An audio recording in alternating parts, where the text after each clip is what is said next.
Dash में बच्चे विभिन्न सामग्री का उपयोग करते हैं और इस योजना के आधार पर चीज़ों को एक साथ रखते हैं, अपने लक्ष्य तक पहुंचने की रणनीतियों का विकास और उपयोग करते हैं। जब भी कोई बच्चा किसी भी सामग्री का उपयोग कर रहा है, अपनी रणनीतियों पे पहुंच रहा है, तो अपने लक्ष्य तक पहुंच रहा है, तो उसमें क्या होता है, बच्चा एक रचनात्मक खेल खेल रहा है क्योंकि वो अपने लक्ष्य तक पहुंचने की कोशिश कर रहा है, सामग्री का यूज़ कर रहा है, तो एक तरह का रचनात्मक खेल माना जाता है। तो इसका डी ऑप्शन हमारा ठीक है। बच्चे के मौखिक विकास की इष्टतम अवधि है। जब बच्चा 1 से लेकर 3 साल तक का बच्चा होता है, जीवन के पहले 3 वर्षों में, तो पहले से लेकर 3 वर्ष जो बच्चा होता है, जीवन के पहले 3 वर्षों में बच्चा जो मौखिक भाषा है वो बहुत ही अच्छी तरह बच्चा सीख लेता है, उसका बच्चे का विकास हो जाता है। जो बाल विकास सीखने की इसके द्वारा वर्णित है। जो बाल विकास है, जब उसमें सिखाया सिखाया जाता है, तो उसमें क्या है कि व्यक्ति का विभिन्नता पाई जाती है क्योंकि हर बच्चा दूसरे बच्चे से भिन्न है।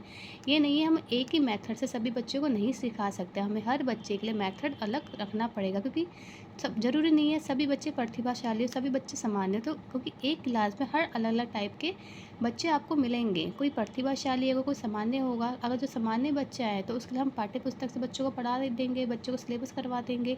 पर हमें तो एक प्रतिभाशाली के लिए एक एक्स्ट्रा वर्क रखना पड़ेगा ना कि हमें उनको कैसे उनके विकास किया जा सके। तो व्यक्तिगत विभिन्नता, बच्चे जिज्ञासु होते हैं, उन्हें सीखने की डैश इच्छा होती है, मतलब सहज माने जन्मजात। बच्चा क्या होता है, बच्चा जिज्ञासु जन्म से ही होता है। जब बच्चे का जन्म होता है उसमें सीखने की इच्छा जन्म से ही होती है। बच्चा जन्मजात ही कुछ ना कुछ सीखता रहता है।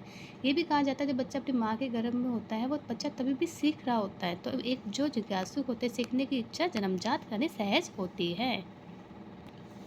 अर्ली चाइल्डहुड पाठ्य चर्चा के एक सिद्धांत के अनुसार एक डोमेन परिवर्तन क्या विकास दूसरे डोमेन के विकास को सुगम भी करता है, बाधित भी करता है। कैसे? जैसे हमने आपने आपको मैंने टॉपिक पढ़ाया था, उसमें नेगेटिव और पॉजिटिव भी था।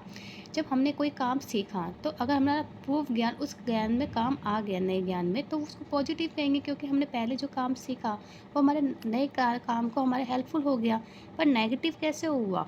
जब नेगेटिव इसलिए हुआ, जब हमने पहले का जो पूर्व ज्ञान हमने बच्चे से हमने पहले ज्ञान लिया, जब हमने नया ज्ञान सीखा तो क्या वो वाला ज्ञान हमारे नुकसान करने लगे क्योंकि हमें वो वाला काम नया काम सीख ही नहीं पा रहे थे। तो एक तरीका ये बाधित भी कर सकता है, सुगम भी बना सकता है। ये आपको मेरी थ्योरी में सब मिल जाएगा। जीवन के प्रारंभिक वर्षों के दौरान बच्चे संवेदी या व्यवहारिक प्रतिक्रियाओं के निम्न की ओर आगे बढ़ते हैं। जब बच्चा संवेदी मतलब बच्चे अपनी आंखों से अपने व्यवहारिक प्रतिक्रियाओं से बच्चा जब सीखता है तो इसको प्रतीकात्मक कहते हैं। जैसे जीन पियाजे ने अपनी पहली अवस्था जो दी थी 0 से 2 ईयर संवेदीगामक अवस्था ही दी थी, उनके अकॉर्डिंग बच्चा अपने इंद्रियों के माध्यम से सीखता है। बच्चा जो देखता है उसको सीखता है, तो इसको क्या कहते हैं, प्रतीकात्मक ज्ञान। बच्चे के बीच शिष्टजन कर्मी सामाजिक कौशल किस अवधि में प्रभावी रूप से विकसित होता है?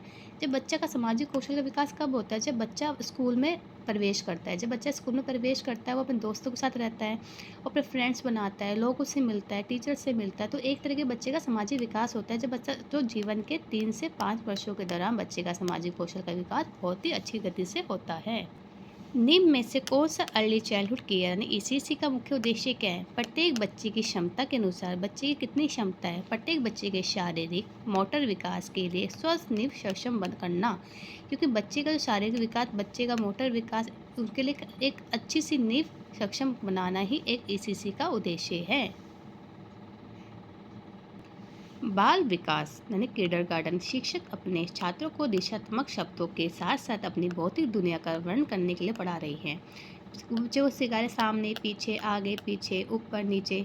तो इस अभ्यास के माध्यम से कौन सी मुख्य गणित की अवधारणा सिखाई जा रही है? एक तो बच्चे को माप करना सिखा रहा है और डेटा की व्याख्या कि ऊपर नीचे दाएं बाएं, तो एक किसमें आ जाता है, माप में, और डेटा व्याख्या के अंदर आ जाता है। खाना बनाते समय रंजीत रसोई में सामग्री गिनकर अपनी माता की मदद करता है।